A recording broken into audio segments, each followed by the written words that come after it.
to make this video as a live on YouTube, but I am driving, and so my internet is very spotty. So I decided to just film a video and upload it later. So for those of you all who saw the beginning of that live, I will be uploading the full video later so that you can hear the full message.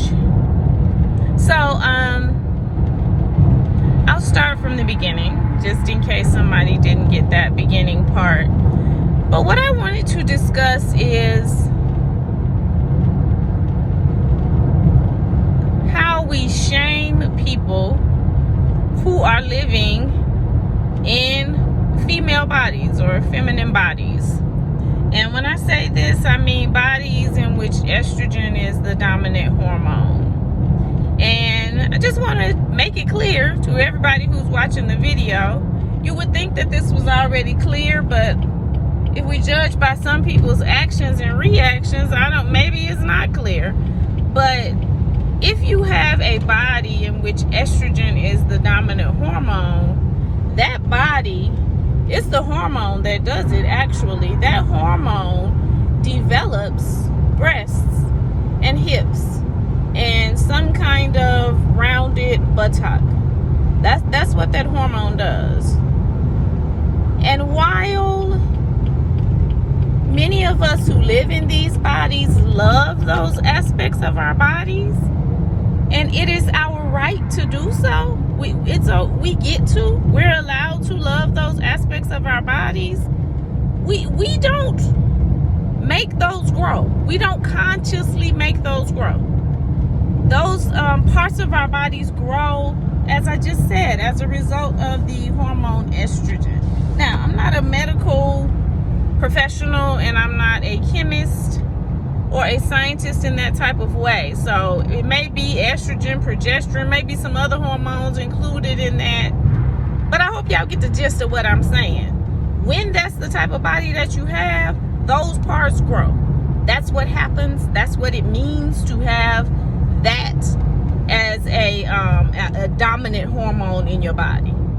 And yes, if that is something that moves you, then you like it, you enjoy it, and you get to love your body, you get to enjoy your body. It's not wrong because you live in a body that produces more estrogen for you to love it.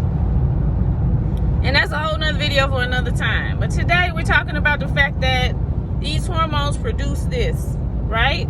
It's not consciously done by the person who lives in the body. And I feel the need to say this because you hear things and you see posts of people saying, when women put on leggings and yoga pants at the gym, they know what they doing. Right. We do. We know what we're doing. We're trying to put on something that's comfortable to work out in. That's what we're doing. Does this body grow parts that people have been taught to objectify? Indeed it does. But at the end of the day, this is the body I live in. This is the kind of body I chose when I decided to be born. And it is my right to do what is comfortable for this body.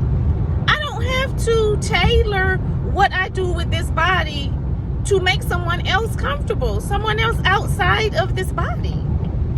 And this is, I had to make this video because it's problematic all the way around, but super problematic when it comes to how we view little girls as they begin to develop.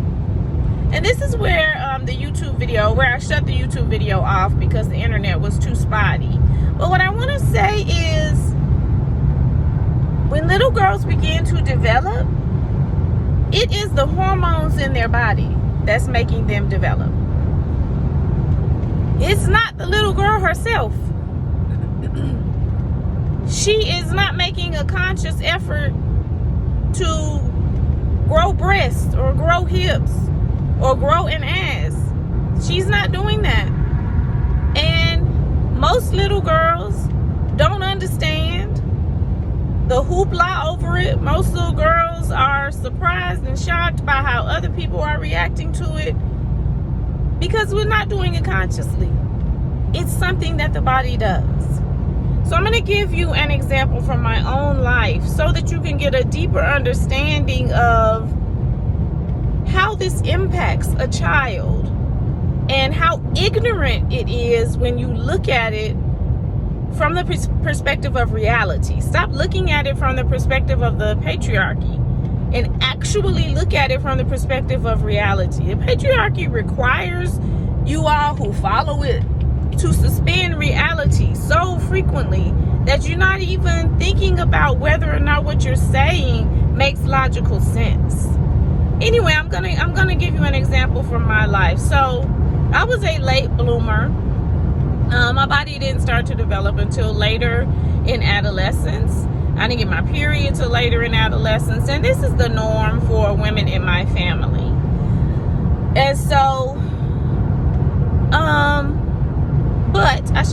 not and so. In 2 miles, take exit 87B toward West Indian Town Road. But around 8 or 9, I started to grow hair in my armpits.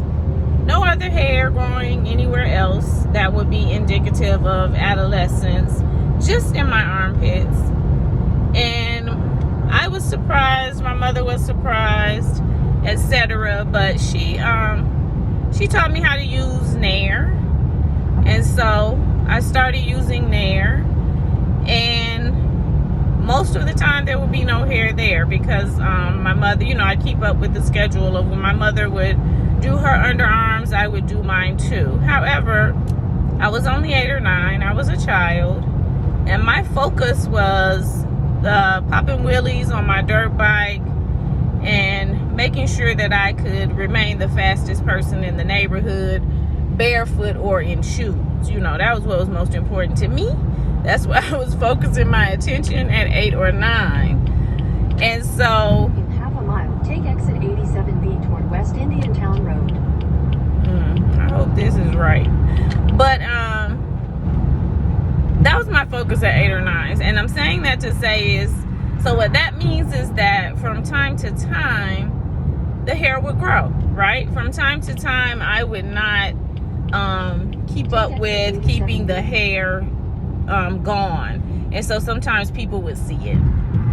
It was almost like a secret, right? I was quote unquote too young to have hair under my arms, and so to keep it gone was important. And we tried to keep it gone, so that people wouldn't see it, so that people wouldn't ask and wonder, even though it was nothing that that we had control over.